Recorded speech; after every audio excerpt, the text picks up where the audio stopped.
Anakin Skywalker was the greatest warrior of the Clone War, its biggest threat, but not only to the Confederacy, but also to the Jedi Council and the Republic itself, even if many of them didn't know it. Anakin, it could be said, was one of the few Jedi capable at the end of the war, capable of standing toe-to-toe with General Grievous, the new figurehead of the Separatist movement and leader of the droid army following the death of Dooku. Anakin believed had proved himself superior to any Jedi time and time again. To the public at large, Anakin Skywalker was their hero. He was the one that allowed them to go to bed feeling safe at night despite the massive war raging in the stars. He was the one that represented the people among the Jedi Order as the Chancellor's personal aide, a Jedi Master for the people. And he had every right, in the minds of many, to end the war single-handedly if the opportunity ever presented itself. He was the most capable of the Jedi power-wise by far, and he, and others, believed that he had more than proved himself. So then, why was it during the Battle of Utapau, when if the Republic could capture, or even better yet, kill General Grievous, they could outright win the war, the Jedi Council denied Anakin Skywalker being sent, despite a recommendation from the individual that was meant to represent the common people in the galaxy at large? They all screamed for their hero in Anakin to be sent to stop Grievous, and yet, the Jedi Council said no. So why was this? Did the Jedi Council believe that Anakin Skywalker was incapable of defeating Grievous on his own? Or is there something deeper going on here? And why ultimately did the Jedi Council decide to send Obi-Wan Kenobi, and not Anakin, or either Anakin and Obi-Wan together as a unit? As the two Jedi fighting together was not a new concept in the Clone War. Well, greetings Acolytes, and today, in this holocron, we have the answer for you. The answer why the Jedi Council denied Anakin being sent to stop Grievous. It should be noted that General Grievous was a legitimate threat. He had killed dozens of Jedi over the course of the war in canon, and close to 40 Jedi confirmed kills in Legends continuity. He was a threat to be reckoned with, that even Jedi Council members such as Eth Koth had struggled dueling. His cybernetic brain gave him an advantage, as he had instant access to all 7 forms of lightsaber combat diagnosed within his very mind as a sort of algorithm. He also had cybernetics that allowed him to mimic many of the gifts of the Force. He was extremely fast, extremely strong, and even more cunning and ruthless. In fact, it was this ferocity that made him the Separatists' greatest weapon.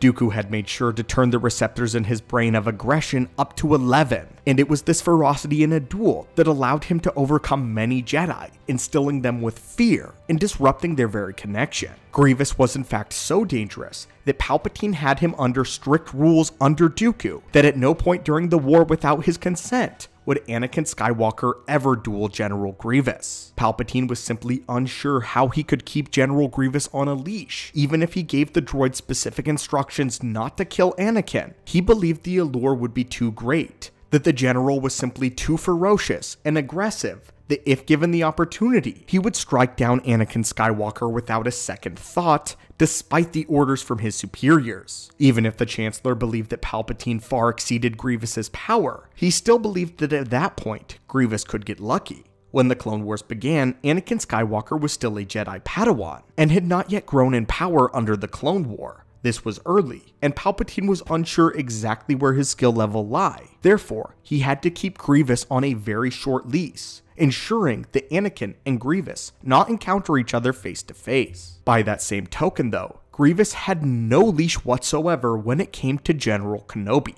In fact, Palpatine at several points during the Clone Wars ordered Grievous to kill Kenobi, and yet, time and time again, the general failed. That is why the Jedi Council selected none other than Obi-Wan to confront Grievous without Anakin. And in Yoda's very own words, to defeat Grievous required a Jedi Master's touch. The Jedi Council believed this to be the most crucial battle of the entire Clone Wars, and in many ways, they were correct. They believed that if they could stop Grievous here, that without the aid of Dooku, his capture would mean a complete conclusion to the Clone War and a Republic victory. They didn't want the brashness of Anakin Skywalker.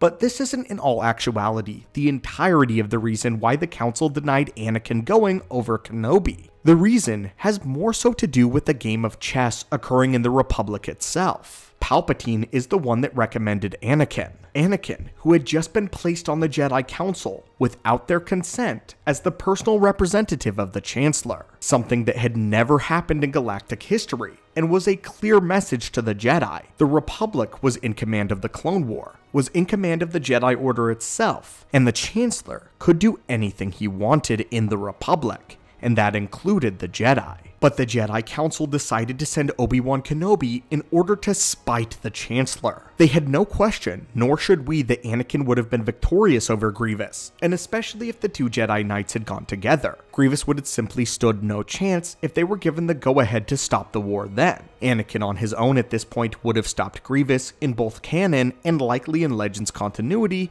as depicted in Revenge of the Sith.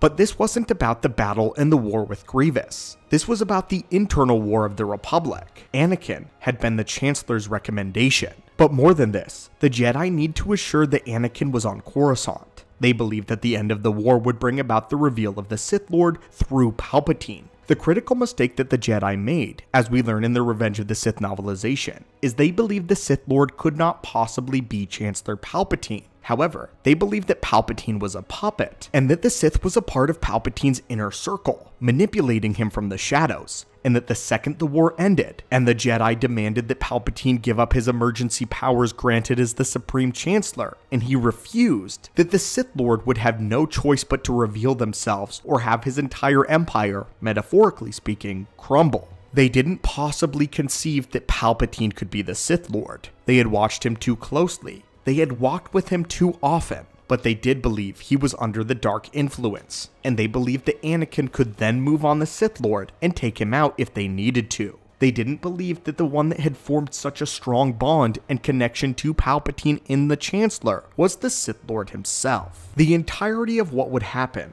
would hinge on Palpatine's decision. The end of the war would have the galaxy turn to him to see the next move. But the Jedi made a critical mistake. They underestimated Palpatine, but even more important, they underestimated his influence on Anakin. Because they didn't believe that he was the Sith Lord, they allowed Anakin to get dangerously close to him. They believed themselves to be too powerful to be usurped completely by the Dark Lord from the shadows, and they needed Anakin there and present, so when the time was right, he could fulfill his destiny, the prophecy, and destroy the Sith. Not only that, they needed the Clone Wars to end with very little theatrics, and therefore, they sent Obi-Wan Kenobi to take out Grievous, a mission that he was more than suited for. The mission to Utapau in itself was a shoo-in. Obi-Wan and Grievous were not encountering one another randomly on the battlefield. This was a mission. Kenobi had backup, and he knew he was to kill the droid general. This was not a question of whether or not they believed Anakin could have done the job better, though. The question was not in Anakin Skywalker's power, but rather his allegiance and his morals. And in the end, they needed him on Coruscant, and they simply trusted Obi-Wan more. But anyway, my friends, what are your thoughts on this? Did you ever have the thought, why not send Anakin and Obi-Wan together to stop Grievous and end the Clone War? Or were you interested in why the Council decided to send Obi-Wan over Anakin? As always, my friends, thank you so much for watching and continuing to support the channel. May the Force be with you, and have a great day.